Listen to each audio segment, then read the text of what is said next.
Lingering smokiness and sweetness. I hope it's not too smoky, bro. Dude, I know. Otherwise I'm going to drink this whole bottle myself. I'll do it too. Alright. I just hope it's not too smoky. Yeah.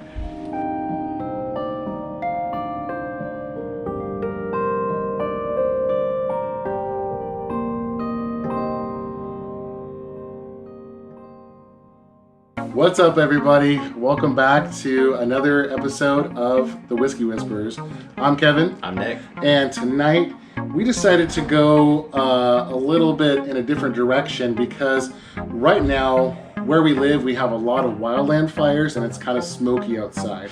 So we thought we would try our hand at a little bit of something that's a little bit smoky, something a little bit sweet. And so we decided we're going to try Glenfiddich's Fire and Cane.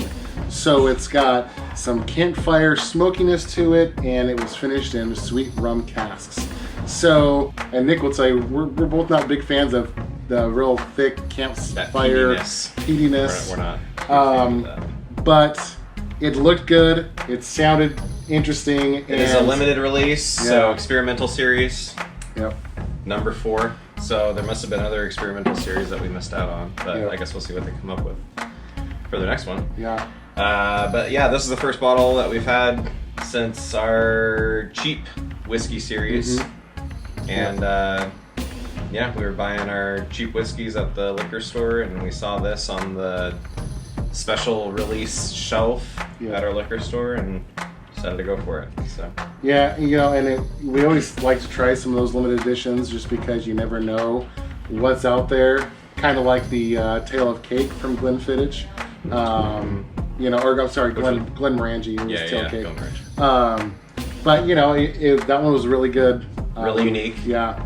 So we're kind of hoping that this is the same thing. It's a little unique, but I hope it's unique, and I hope that for us in particular, it tastes really good. Without further ado, we're going to crack this open and tell you our thoughts and opinions, and that's just what they are, as opinions. You may or may not like this or enjoy this, but let us know in the comments below what you think of this one.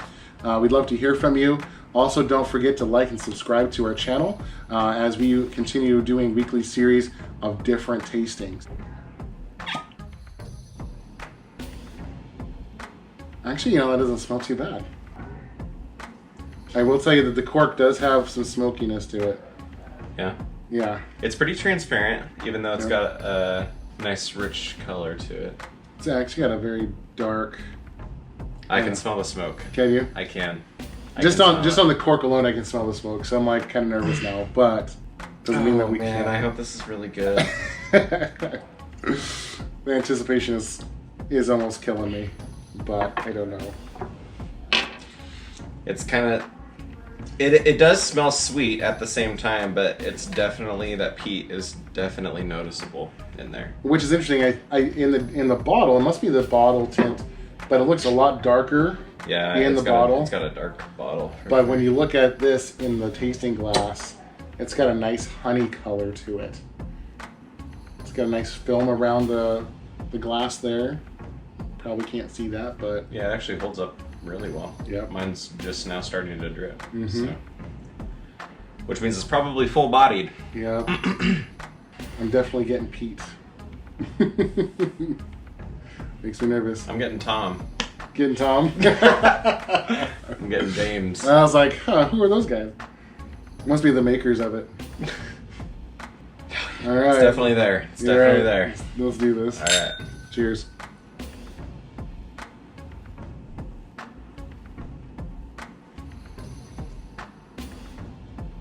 That peat is definitely there. And it does kind of leave almost filminess in your mouth. On my tongue, especially. Kind of like an oily residue, yep. Now, while I still don't like the peaty taste, it is kind of masked by fruity sweetness. Mm-hmm.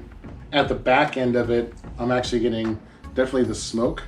Yeah, what's kind of left over after it's gone is definitely that smoke. But after you swallow the first actual sip that you have, then the next one, when you take another swallow, just kind of after you just swallow regularly, I'm picking up grassy notes.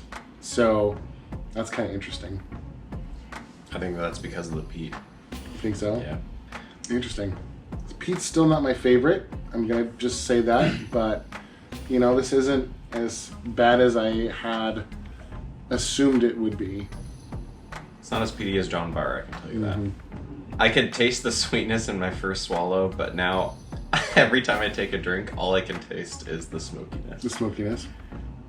Like I can feel the sweetness as I'm drinking it, but I can't taste it anymore. It's just, I'm just kind of left with that campfire-y smokiness. It's weird that you say that, but and I agree with you in that that's all you taste. But realistically, there's no pepperiness to it at all. Maybe just a very faint pepper part of it. I was gonna say, this doesn't taste woody, no. Like it doesn't taste oaky like a lot of whiskeys. Right. Which is weird. Because it could be the peat that's kind of masking it a little bit more. Could be. But in the description of the notes on the nose and in the mouth and the palate, it does describe the smokiness, which is the peatiness of it, but also the dark oak and some toffee notes with a sharp grass notes and sharp green fruits. So maybe my palate's not that sophisticated, and that's okay because I'm not a professional by any means. I just enjoy my whiskeys. But on the same token, yeah, it's interesting. This is definitely an interesting bottle of scotch for sure. It is unique.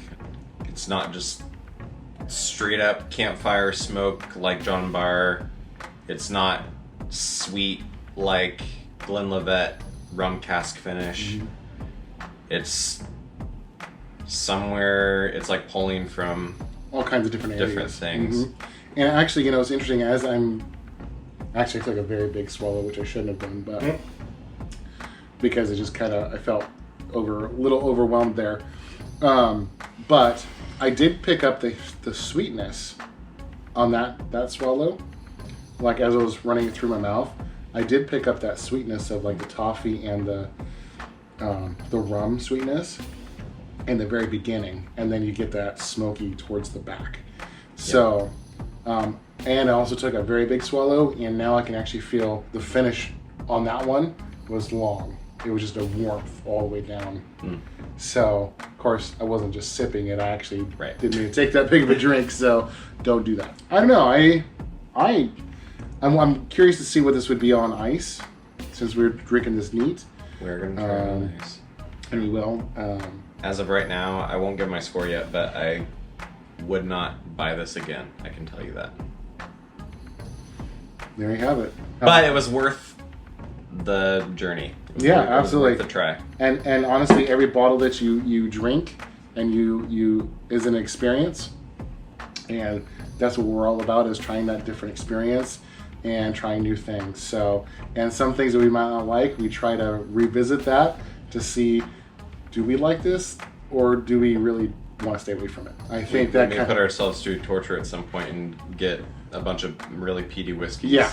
Just to do it. Anyway, goodness, you said you're not going to score it. Not yet. Not yet. You go first. Man, thanks a lot. You know, I always go first. He's going to go first. I'm going to go first this time. So I think overall, my score is probably going to be a 6. Only because I don't find it as smoky as others. That is just overwhelmingly. This does have that smokiness to it. And actually, I don't mind this one. So that's why I'm going to score it a 6. Just because it does have a sweetness to it that kind of helps it a little bit more with the overall taste of it and the profile. So that's kind of where I'm landing, is a 6. There's part of me that can sense the refinement of this whiskey versus other peaty whiskeys that we've had. Yep. That's why I'm like kind of wrestling with my score a little bit. because it's definitely more complex, and surprisingly, despite the PD smoke, it's pretty smooth. Yeah. Even with the very full body that it has. So, but it's not really my thing, so I'm gonna give it, I think, a 6.5. Okay. Yeah. So a little bit more than I did. That's interesting. Slightly more, Okay. but still in the 6 range, just because, despite what I mentioned as far as the complexity of it or the refinement of it, it still kind of has that peat smoke at the forefront, especially after drinking it for a little bit. Yeah. So, which was kind of funny. I actually thought you were gonna do like a 5.5 or a 5. Yeah. Because I thought maybe you thought my 6 was a little too high. So well, that's what you would do. Yeah. So. Yeah. Perfect. So devil's advocate here. It's all good. But anyway, definitely, you know what? I would definitely recommend going out and getting a bottle of Fire and Cane. From if you don't mind a little Glenfiddich. smoke, definitely try this out for sure. Glenfiddich is a very reputable brand, and I would recommend trying them. They've got some excellent bottles out there, and definitely give them a whirl. Again, if you've already tried this, and let us know what your thoughts are in the comments below. Make sure you like and subscribe to our channel, and because we do videos weekly, and so we definitely want to hear from you. And if if you see something that we haven't tried before, give us some recommendations, because we'll definitely go out and try to find it and purchase it. And I'm actually pretty excited about our other 5 bottles that we have lined up. 4 bottles that we have lined up. Me too, because there's some pretty good ones out there. There's some good looking ones. Yeah. There. So stay tuned, because there are some really good bottles out there that we're getting ready to try, and we definitely want to show you and let you know what we find on those. So, but anything else? Any final comments or things with that? I think it's always worth it to try limited release bottles. I went on an annual family trip recently, and we've been doing a whiskey tasting there that extended family and friends have brought with their own bottles that they thought looked good to try one night while we're there. And I bought a whiskey that it was a limited release Masters series is what they call it, that was aged in cherry brandy barrels, vermouth barrels, and bitter barrels. So it went through like a 4-barrel process to get what they called the Manhattan finish whiskey. Which I'm jealous about, because I was hoping to taste some of it, but I think he drank it all. So I did. I'm sorry. Yeah, see? Exactly. Called it. I don't blame him, though. And I'm telling you about this because I may never get to try that again, because it's a limited release. Right. So I think if you ever see something that says limited release or something, like that, or why not give it a shot? You never know. So absolutely. That's all we got for this episode of the Whiskey Whisperers. Definitely, like I said, drink responsibly, and also like and subscribe to our channel. And we can't wait to show you what we have next. So thanks again, and we'll see you on the next time on the Whiskey Whisperers. Take care. Take care.